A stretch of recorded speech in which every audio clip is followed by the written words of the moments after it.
Hi వర్స్ welcome to our channel. ప్రస్తుతం మనతో పాటు భరద్వాజ్ గారు సీనియర్ జర్నలిస్ట్ ఉన్నారు. వారితో ఒకసారి మాట్లాడదాం. సార్ నమస్కారం. నమస్తే సార్, ఎన్టీఆర్ గారి దేవరా ట్రైలర్ రిలీజ్ అయినప్పటి నుంచి కూడా టీడీపీ హార్డ్ కోర్ ఫ్యాన్స్ నుంచి కాస్త నెగిటివ్ ట్రోల్స్, విమర్శలు అయితే వస్తున్నాయి సార్. సోషల్ మీడియాలో విపరీతంగా ట్రోలింగ్ కూడా చేస్తున్నారు. అందులో భాగంగానే ఇప్పుడు ఆ ట్రైలర్లో ఉన్న ఒక డైలాగ్, హీరోయిన్ చెప్పే డైలాగ్ని పట్టుకొని కూడా వాళ్ళు ఒక రకంగా ట్రోల్ చేస్తున్నారు. అందులో హీరోయిన్ డైలాగ్ చెప్తూ ఉంటుంది, వీనికి తండ్రి పోలికలు వచ్చాయి కానీ ఆ రక్తం రాలేదు అని చెప్పేసి. ఇప్పుడు ఆ డైలాగ్ని హార్డ్ కోర్ టీడీపీ ఫ్యాన్స్ ఏమని చెప్తున్నారంటే, ఈయనకి తాత పోలికలు వచ్చాయి కానీ ఆ బ్లడ్ రాలేదన్నట్టుగా వాళ్ళు ఈ రకంగా ట్రోల్ చేస్తున్నారు సార్. ఎందుకు ఇంతలా జూనియర్ ఎన్టీఆర్ మీద ఈ ట్రోలింగ్ నడుస్తుంది? అసలు మరి దీని ఎఫెక్ట్ ఏమన్నా సినిమా మీద పడే ఛాన్స్ ఉందంటారా సార్? సినిమా మీద ఇలాంటి ట్రోల్స్ ప్రభావం పడే అవకాశం ఏం లేదు. ఈ ట్రోల్స్ మంచే చేస్తుంది ఆ సినిమాకి, ఓకే, నెగిటివ్ చేస్తుందని నేనైతే అనుకోవడం లేదు. రెండోది, దీనిలో నిజాలు అనేది పక్కన పెట్టేస్తే ఆ సినిమాలో ఈ డైలాగ్ తర్వాత ఒక ఫెరోషియస్ డైలాగ్ ఒకటి ఉంటుంది. ఏది? ఆ కొడుకు క్యారెక్టర్కే. దాని నుంచి ఒక విషయం క్లియర్ చేశాడు ఆయన, కొరటాల శివ. ఈ క్యారెక్టర్ పిరికిగా కనిపించడం వెనకాల ఏముంది అనేది తెలుసుకోవాలంటే మా సినిమా చూడండి అని చెప్పదలుచుకున్నాడు ఆయన. ఓకే. సో చాలా ఉన్నాయి, బయటకు చెప్పని విషయాలు అనేకం ఉన్నాయి. అవన్నీ తెలుసుకోవడానికి ఈ సినిమాకి రండి మీరు అనేది ఆయన ట్రైలర్ ద్వారా చెప్పదలుచుకున్నాడు. అంతే తప్ప దీనికి ఈ డైలాగ్కి ఫిక్స్ అయిపోయిన వాడు అమాయకుడి కింద లెక్కేసుకోవాలి. అయితే ఈ డైలాగును వాడుకుంటున్నారు అని అనుకుంటే వాడుకోవచ్చు. వాడుకోవటానికి ఇప్పుడు ఆ రోజుల్లో బాలకృష్ణ గారు నా బ్లడ్ వేరు నా బ్రీడ్ వేరు అని ఒక సినిమాలో డైలాగ్ ఉంటుంది. అది చాలా ట్రోల్ అయింది కదా, రకరకాలుగా. పాజిటివ్గాను ట్రోల్ అయింది, నెగిటివ్గాను ట్రోల్ అయింది. దాని మీద చాలా తీవ్రమైన ఆరోపణలు వచ్చినాయి. ఆ రోజున దాని మీద తీవ్రంగా విరుచుకుపడ్డ వాళ్ళతో ఇప్పుడు సయోధ్యలో ఉన్నారు వాళ్ళు రాజకీయంగా. మెగా అభిమానులతో ఇప్పుడు నందమూరి అభిమానులు కలిసిపోయినటువంటి ఒక రాజకీయ ఐక్య సంఘటన కూటమి ప్రభుత్వం నడుస్తున్నటువంటి రోజుల్లో ఉన్నాం కదా. కాబట్టి ఇప్పుడు ఆ విషయాలన్నీ మాట్లాడకూడదు అంటే అలాగా జరిగిన ఫ్యాక్ట్ అది. సో అలా సినిమాలో డైలాగులు పట్టుకొచ్చి నిజ జీవితానికి అన్వయించి మాట్లాడేయటం అనేది, తెలుగుదేశం క్యాడర్ జూనియర్ ఎన్టీఆర్ మీద కామెంట్ చేయటం అనేది కొత్త ఏం కాదు. ఆయన ఎన్టీఆర్ హెల్త్ యూనివర్సిటీ పేరు మార్పు సందర్భంగా ఒక వ్యాఖ్య చేశాడు. ఈ యూనివర్సిటీ పేరులో ఎన్టీఆర్ పేరు తీసేయటం వలన ఆయన ఖ్యాతికి వచ్చిన ప్రమాదం లేదు. అలాగే ఎన్టీఆర్ పేరు తీసి వైఎస్ఆర్ పేరు పెట్టడం వలన వైఎస్ఆర్ కీర్తికి కొత్తగా తొడిగేవేమీ లేవు అని చెప్పాడు ఆయన. అది మంచి స్టేట్మెంటే. యథాతథ స్థితి మెయింటైన్ చేసి ఉంటే బాగుండేది. అనవసరంగా లేనిపోని వివాదం కొని తెచ్చుకున్నావు మిస్టర్ వైఎస్ రాజశేఖర రెడ్డి కొడుక జగన్మోహన్ రెడ్డి అని చెప్పాడు ఆయన. అది చాలా మంచి స్టేట్మెంట్ ఆయన ఇచ్చింది. ఎవరు? జూనియర్ ఎన్టీఆర్ ఇచ్చింది. కానీ జగన్మోహన్ రెడ్డిని టార్గెట్ చేసి తిట్టలేదు అనేటువంటి ఒక దుగ్ధతోనే అనాలి దాన్ని. ఎన్టీఆర్ని టార్గెట్ చేస్తూ బహిరంగంగా మైకుల ముందుకు వచ్చి టీడీపీ క్యాడర్ ఎగబడి అతన్ని తిట్టినటువంటి వీడియోలు ఇప్పటికీ యూట్యూబ్లో కలవు. అంటే పార్టీ నాయకత్వం అనుమతి లేకుండా వాళ్ళు వచ్చి తిట్టే అవకాశం లేదు. అలా చాలా సందర్భాల్లో టీడీపీ నుంచి ఎన్టీఆర్ మీద దాడి చేసిన సంఘటనలు అనేకం ఉన్నాయి, ఒకటి కాదు. అంటే వాళ్ళ ఉద్దేశం ఏంటంటే, అతను పార్టీ అనుయాయిగా ఉంటూ రెగ్యులర్గా పార్టీ ఆఫీస్కి వచ్చి ఈరోజు నా యాక్టివిటీ ఏమిటో చెప్పండి అని ఒక ఒబీడియంట్ స్టూడెంట్ లాగా బిహేవ్ చేయాలి అన్న ఉద్దేశం ఉంటే ఉండొచ్చు. అలా బిహేవ్ చేయాల్సినటువంటి అవసరం అతనికి ఉండకపోవచ్చు. వాటి మధ్య క్లాష్ ఉంది, ఆ గొడవ జరుగుతోంది. అందుకనే వాళ్ళు పార్టీ కార్యక్రమాలని, కుటుంబ కార్యక్రమాలని అవాయిడ్ చేస్తూ ఎప్పుడైనా అవసరమైతే తమ స్పందనని తెలియజేస్తూ అలా లాగించేస్తున్నారు. ఇప్పుడు మన మోక్షజ్ఞ గారి ఎంట్రీ సందర్భంగా వాళ్ళిద్దరూ ట్వీట్ చేశారు కదా, తాతగారి ఆశీర్వాదం నీకు పుష్కలంగా ఉంటుంది, నువ్వు పెద్ద హీరో అవుతావు అని. కాబట్టి ఆ మేరకే ఉంటున్నారు వాళ్ళు. ఇది ఈ ప్రయత్నం చేసినప్పటికీ ఆ సినిమాని వీళ్ళు నష్టపరిచేది ఏమి ఉండదు. ఇది కొత్తగా ఒక క్యూరియాసిటీని యాడ్ చేస్తుంది తప్ప ఆ సినిమాకి హామ్ చేసే పరిస్థితి ఏం లేదు. అది దాని గొడవ వేరు, దాని మార్కెట్ స్ట్రాటజీ వేరు. అతను సోలోగా చేస్తున్నటువంటి 6 సంవత్సరాల తర్వాత సోలోగా చేస్తున్న సినిమా ఇది. ఆయనే చెప్పుకున్నాడు, నాకు కొంచెం ఇబ్బందిగా ఉంది, 6 సంవత్సరాల తర్వాత వస్తున్నాను అని. సో ఈ 6 సంవత్సరాల వెయిటింగ్ వర్కౌట్ అవుతుంది. ఆ సినిమా మీద ఎటువంటి అతి అంచనాలు లేకుండానే వాళ్ళు నెమ్మదిగా ప్రచారం చేసుకుంటున్నారు. అతి అంచనాలు ఏర్పడితే సినిమాకి ప్రమాదంగా పరిణమిస్తాయి అవి అనేటువంటి భయం ఉంది వాళ్ళకి. అందుకని వాళ్ళు కొంచెం లో ప్రొఫైల్లోనే పెడుతున్నారు. కొరటాల శివ మొన్న బాంబే ఈవెంట్లో మాట్లాడిన పద్ధతి చూస్తే అర్థమవుతుంది ఎంత లో ప్రొఫైల్లో వెళ్ళాలనుకుంటున్నారు అనేది.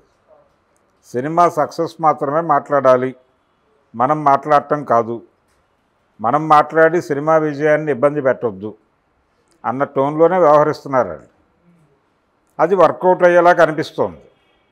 సో సినిమా సక్సెస్సే వీటన్నిటికీ సమాధానం చెప్తుంది. ఒకవేళ సినిమాలో కంటెంట్ లేకపోతే జనం ఎలాగూ చూడరు. సినిమాలో కంటెంట్ ఉంటే వీళ్ళు ట్రాల్ చేసినా ఏం చేసినా చూస్తారు. ఓకే, అంటే ఆ మేరకు అతనికి ఒక పునాది ఉంది, ఆ హీరోకి ఒక పునాది ఉంది. ఏది ఎన్టీఆర్ మనవడికి ఒక పునాది ఉంది. ఆ పునాది మీద సినిమా పాస్ అవుతుంది.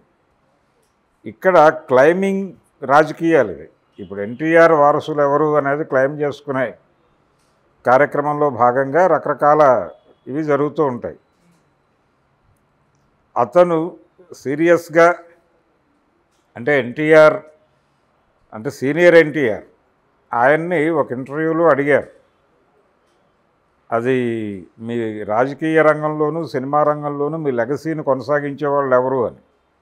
హిందూ అనే ఒక దినపత్రిక చేసినటువంటి ఇంటర్వ్యూలో దొర్లినటువంటి ప్రశ్న ఇది.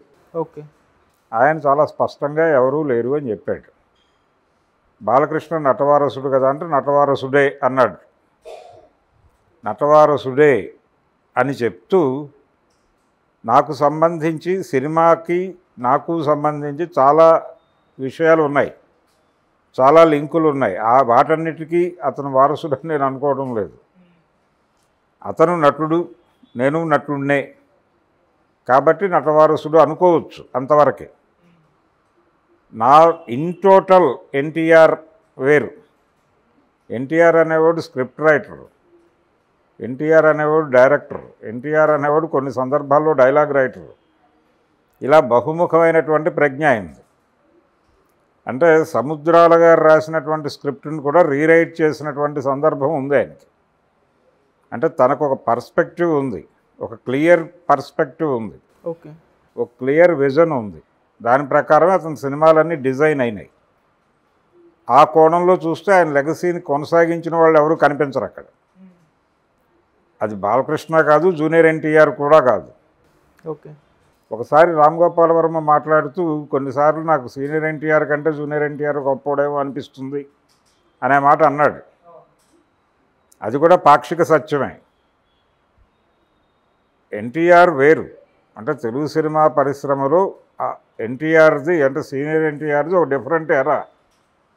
ఆ టైంలో వాళ్ళు కొంత చదివారు, దాని మీద కథ నడిపారు, ఆ జ్ఞానం మీద కథ నడిపారు వాళ్ళు. ఆ తర్వాత ఆ కంటిన్యూటీ నడవల, ముందుకు ఏ రూపంలోనూ నడవలేదు.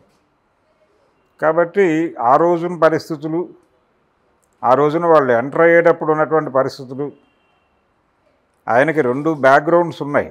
ఒకటి త్రిపురనేని రామస్వామి ఇన్ఫ్లుయెన్స్ ఉంది ఆయన మీద.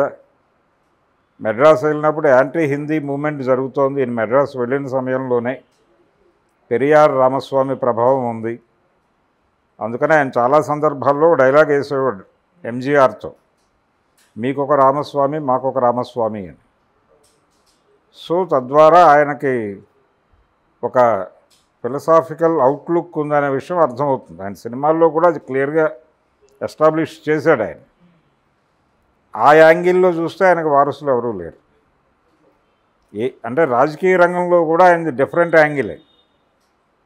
ఆయన పొలిటికల్గా జాతీయ పార్టీలను దూరంగా పెట్టి ఒక ఫెడరల్ ఫ్రంట్ కట్టాలి అనుకున్నాడు. ప్రాంతీయ పార్టీల కూటమిని కేంద్రంలో అధికారంలోకి తీసుకురావడం కోసం తపనపడి ఆ కార్యక్రమాన్ని డిజైన్ చేస్తున్నవాడు ఎన్టీఆర్. అది ఇప్పటికీ సాకారం కాల. అందుకోసం కాశ్మీర్లో ఉన్నటువంటి ఫారూక్ అబ్దుల్లాని కూడా విజయవాడ తీసుకొచ్చి మాట్లాడాడు ఆయన. అలాంటి ఒక ప్రయత్నం చేశాడు. నేషనల్ ఫ్రంట్ ఆయన పుణ్యమే, ఆ తర్వాత ఏర్పడినటువంటి యునైటెడ్ ఫ్రంట్ ఆయన పుణ్యమే. విపి సింగ్ ప్రధాని అవ్వటంలో ఎన్టీఆర్ రోల్ ఉంది. సో జాతీయ రాజకీయాల్లో కూడా ఆయన పాత్ర కొంచెం క్లిష్టమైనటువంటి పాత్రే, భిన్నమైనటువంటి పాత్రే. అది ఎన్టీఆర్. దాన్ని కొనసాగించిన వాడు అక్కడ ఎవరూ లేరు రాజకీయాల్లో. సో ఆయన ఆ రోజు ఇంటర్వ్యూలో చెప్పింది, సినిమాల్లోనూ రాజకీయాల్లోనూ ఆయన లెగసీని కొనసాగించిన వారు ఎవరూ లేరు. కాబట్టి ఎన్టీఆర్ అంటే ఇప్పుడు జూనియర్ ఎన్టీఆర్ తన పద్ధతిలో తను ఒక నటుడు, ఎస్టాబ్లిష్డ్ ఆర్టిస్టు. అతనికి ఒక స్టార్ స్టేటస్ ఉంది, పాన్ ఇండియా వరల్డ్ మార్కెట్ని అడ్రస్ చేసే కెపాసిటీస్ ఉన్నాయి అతనికి. ఆ కెపాసిటీస్ మీద ఆ సినిమా నడిచిపోతుంది, వీళ్ళ ట్రోల్స్ వలన కాదు. అండ్ సినిమా పరంగా ట్రోల్స్ పక్కన పెడితే సార్, ఎందుకు టీడీపీ వాళ్ళు ఎక్కువగా జూనియర్ ఎన్టీఆర్ గారిని టార్గెట్ చేస్తున్నారంటే రాజకీయ పరంగా ఫ్యూచర్లో ఏమైనా ఇబ్బంది కలిగిస్తాడనా, లేకుంటే ఇప్పుడు టీడీపీకి సపోర్ట్ చేయడం లేదనా, ఎందుకు ఏ రీజన్ తోటి టార్గెట్ చేస్తున్నా అనుకోవచ్చు? రకరకాల కోణాలు ఉన్నాయి దీనిలో. లక్ష్మీపార్వతిని ఎందుకు టార్గెట్ చేశారు ఆ రోజున అంటే, ఒక విషయం పట్టుకొస్తారు వాళ్ళు. అంటే హరికృష్ణ గారికి ఇతను ఏ విధంగా కుమారుడు అనే దగ్గర ఒక చర్చ మొదలు పెడతారు. అక్కడి నుంచి నడుస్తుంది డ్రామా. అది పక్కన పెట్టేస్తే, ఒకటి అతని వలన అంటే అతనికి ఉన్నటువంటి కెపాసిటీస్ రీత్యా అతను రాజకీయాల్లోకి ఇప్పుడు వచ్చే ఉద్దేశంలో లేడు. ఆల్రెడీ ఒకవేళ వస్తే లోకేష్తో ఇక్కడ స్ట్రగుల్ అవ్వాల్సి ఉంటుంది, అందుకని అతను ఆ ఏరియాలోకి రాడు. రెండోది, అతనికి ఒక ఆఫర్ వచ్చింది గతంలో, భారతీయ జనతా పార్టీతో సన్నిహితంగా ఉంటే అనే ఆఫరు. నేరుగా అమిత్ షానే ఆయన్ని పిలిచి మాట్లాడాడు. మాట్లాడిన సందర్భంలో అతను చెప్పింది ఇదే, అయ్యా నాకు ఒక పొలిటికల్ బ్యాగేజ్ ఉంది ఇక్కడ, సో నేను అది ఉండగా నేను ఇంకొక లైన్ తీసుకుంటే అది రకరకాల ఇబ్బందులు కొని తెచ్చుకున్నట్టు అవుతుంది. నాకు చాలా సుదీర్ఘమైన కెరియర్ ఉంది, నేను ఇప్పుడు దాన్ని డిస్టర్బ్ చేసుకోవాలని అనుకోవడం లేదు, అందుకని నన్ను వదిలిపెట్టేయండి అని చెప్పాడు ఆయన. అందుకనే రాజకీయాలకు దూరంగా ఉంటున్నాడు ఆయన. ఇక్కడ ఆల్రెడీ చంద్రబాబు కుమారుడిని ఎస్టాబ్లిష్ చేయడానికి ఆయన ఒక నేపథ్యం ఎంచుకున్నాడు, ఆ పద్ధతిలో కొనసాగుతుంది అది. అందుకని ఇప్పుడు ఎన్టీఆర్ వచ్చి ఈ ఏరియాలో మళ్ళీ కొత్త గేమ్ ఆడే కండిషన్లో లేడు అతను.